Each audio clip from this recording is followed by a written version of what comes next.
Konnichiwa guys! So for today's ganap is biyahe na tayo papuntang Nagoya. So around 2 hours yung aming biyahe mula sa bahay papunta sa Nagoya via toll. So ayan, pupunta tayo ngayon doon para sumakay ng mini submarine at the same time is magta-try driving ang mga bata sa mini car. At ayan na nga, ito yung ating way going to Nagoya. Medyo mahaba-haba yung biyahe pero okay lang kasi tayo muna is magro-road trip. At ayan na nga, after na mga ilang toll or ilang mga bayarin sa ating expressway is nandito na tayo sa may Legoland Nagoya. And ayan na nga ang aking buong Hawakan mo si Aki pa. ang aking Papa Nox. Ayan, dito din. Ayumi Chang. So pagdating namin is pabukas pa lang siya kaya medyo Aki. pa kami and nag-ikot-ikot dito sa Nga. kanilang harapan. At ayun nga si Aki po napapanganga siya sa kanyang mga nakikita sa may harapan pa lang. And nag-online nga pala kami booking or nagbili kami ng ticket online. So ayun, pinapakita ng Bam! ating Kuya! QR code. And nag-avail din kami ng parang kanilang birthday. Kuya, Aki! So ayan na nga, sa umpisa pa lang makikita na yung kanilang magagandang mga laruan ng mga statue pang bata. At ayan na nga, nakita nila dito yung bago daw na Legoland yung shark na ano tayo sa mascot. Aki! So ayun, una na agad na nakikita yung kanilang mini submarine. Ito siya sa loob guys. Hindi masyadong mapakita yung mga iba pang mga video kasi medyo magulo ang mga kabataan. Pero sa isang Hi, P!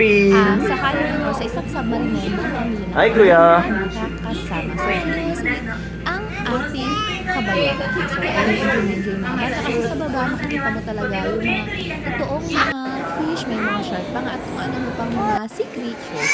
And ayun, after na natin mag-submarine, lilipat naman tayo sa ibang mga pwedeng sakyan na pwede ang mga boys.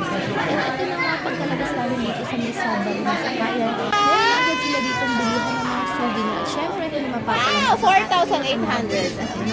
may nakinuha na nga sila diyang mga souvenir. At ayun na nga, syempre, to the rescue ang ating papanax na tagabayad.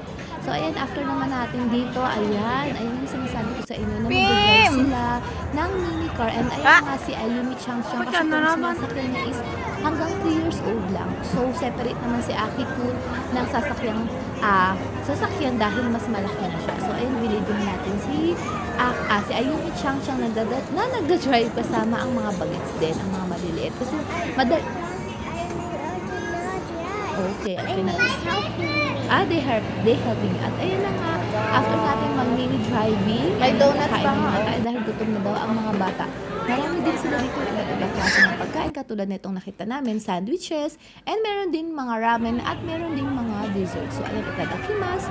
Thank you Lord for the food. And after natin kumain, ayan, bumili din kami dito ng popcorn. Pinag-isipan namin kung ano ba yung style na bibili namin kasi medyo may kamahalan siya.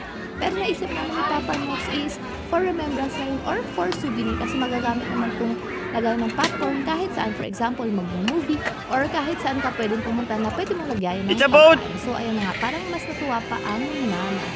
So after natin dyan, dahil namimili ako dyan, pinaglaro muna namin sila sa may indoor na playground. So ayan ang ating Ayumi Chang enjoy sa paglalaro. And nandito naman ang ating Aki Kun, mahilig mag-build ng mga blocks or magbuo-buo. Kaya nga ito yung napili niyang puntahan para sa kanyang birthday kasi nga mahilig talaga siyang magbuo ng mga Legos. And ayan na nga, meron din ditong padulasan para kay Ayumi Chang. So enjoy na enjoy mga bata kasi meron din silang indoor na playground kung nilalamig kayo katulad nga ngayon na winter. At ayan na nga, pinakita ko na nga sa kanila yung mga nabili kong popcorn holder kasi kanina pa nila yung tinitingnan. Pero kasi hindi kami agad bumili kasi nga kakatapos lang natin mag-lunch. At ayan na nga yung character na yan, sabi nila is gusto nga nilang mag-picture together. At meron din dito mga gantong klase ng laruan. Hindi ko alam yung tawag dito. Pero trinay ni Aki Kun pati yung mga gantong medyo mga pang-toddler na. While si Aki Kun is naglalaro, ang ating Ayumi Chang naman is kumakain ng popcorn. Yung popcorn dito guys is masarap talaga siya kasi freshly cooked siya. And yung flavor na nakuha pala namin is yung kanilang caramel. And after dyan, nag-ikot-ikot kami and nag-try sila Papa ng ganitong rides. Kaya lang, ang hindi lang pwede is si Ayumi Chang kasi is hindi pa siya pwede na kanya. So, wait na kami sa labas Kaya ayan, pinapanood lang namin sila Papa Nox. At sayang nga kahit dalawa lang sila Papa Nox is nanalo sila dyan. Ayan is parang family siya, family dapat yung kanyang palarunan. Kaya lang hindi ka nga kami nakasama ni Ayumi Chang Chang. At ito naman, magbo-boat riding din tayo kasama again yung mga bata. Pero sa isang boat is 2 to 3 persons lang. Kaya ayan, tandem na naman si Ayumi Chang and si Papa Nox. And kami naman ni Aki-kun ang magkasama. Nasa unahan namin sila Papa Nox and si Ayumi Chang. And medyo malayo kasi yung agwat kasi mas nauna silang nakaandar. At ayan na nga, dito sa part na to is medyo naabutan namin sila Papa Nox kasi medyo patapos na yung or dito na mag-e-end yung boat ride. So ayan na nga sila Papa Nox na nagpapahay-hay kasama si Ayumi Chang Chang. At meron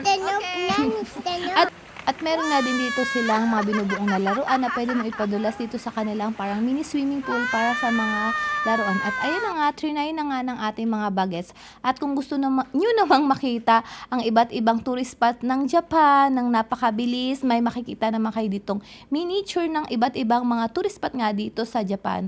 Osaka, Asakusa, Ueno, Tokyo Skytree, meron din sila dito yung Sigliko. At ayan na nga yung kanilang Sky Bridge. So, ayan, madali mo siya makikita and kamukhang-kamukha talaga siya ng mga malalaki or yung mga real life na mga tourist spot dito sa Japan. At ayan na nga, meron din sila ditong Pashinkansen and makikita nyo yan dito sa may Legoland na Miniland. And syempre, after natin mag-ikot-ikot, ayan, namili na rin kami ng omiyage or pasalubong at namili na rin tayo dito ng ilang mga pasabay. So, ayan na nga, namimili na kami dito. Yung kanilang mga pasalubong dito, guys, is may mga numbering pa. Kumbaga, ano yung pinaka-bestseller, may number 1, may number 2, and number 3. So, ipiliin natin yung number 1 kasi ibig sabihin, ayun yung pinakamabenta, pinakamasarap. Yung mga gantong pasalubong kasi nila guys is individually pack siya sa loob at maganda talaga siyang ibigay kasi maganda yung kanyang packaging, maganda ibigay sa mga kaibigan or sa inyong papasalubungan. At ayan na nga, sarado na nga yung Legoland at pauwi na nga rin tayo. So, salamat sa panonood. Matane. Bye-bye! Bye-bye.